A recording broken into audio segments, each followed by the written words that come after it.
প্রতি শুক্রবারই মুহাম্মদ সাল্লাল্লাহু আলাইহি ওয়াসাল্লাম একটি গাছের নিচে দাঁড়াতেন। খুতবা দেওয়ার সময় তিনি সেই গাছে হেলান দিয়ে দাঁড়াতেন। আনসারদের একজন নারী এটা দেখে বলল যে, হে আল্লাহর রাসূল সাল্লাল্লাহু আলাইহি ওয়াসাল্লাম, আমরা কি আপনার জন্য একটি মেম্বার বা মঞ্চ তৈরি করব? মুহাম্মদ সাল্লাল্লাহু আলাইহি ওয়াসাল্লাম বললেন যে, হ্যাঁ, আপনারা চাইলে করতে পারেন। সাহাবারা রাসূল সাল্লাল্লাহু আলাইহি ওয়াসাল্লামের জন্য একটি মঞ্চ তৈরি করলেন। সবাই অবাক হয়ে লক্ষ্য করল, রাসূল সাল্লাল্লাহু আলাইহি ওয়াসাল্লাম জুমার খুতবা দেওয়ার জন্য মিম্বারে ওঠার সময় খেজুর গাছটি শিশুদের মতো কাঁদতে লাগলো। কোন সাহাবা বর্ণনা করেছেন যে গাছটি বাচ্চাদের মতোই কাঁদছিল।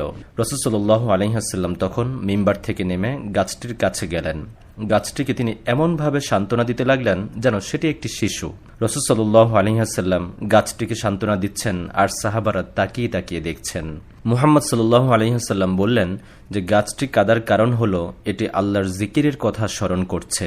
খুতবা দেওয়ার সময় সে তা শুনত। রাসূল সাল্লাল্লাহু আলাইহি ওয়াসাল্লাম জায়গা পরিবর্তন করে মিম্বারে খুতবা দিয়েছিলেন বলে গাছটি কষ্ট পেয়েছিল, কারণ রাসূল সাল্লাল্লাহু আলাইহি ওয়াসাল্লাম আর গাছটিতে হেলান দেবেন না, এর নিচে দাঁড়িয়ে আর খুতবা দেবেন না।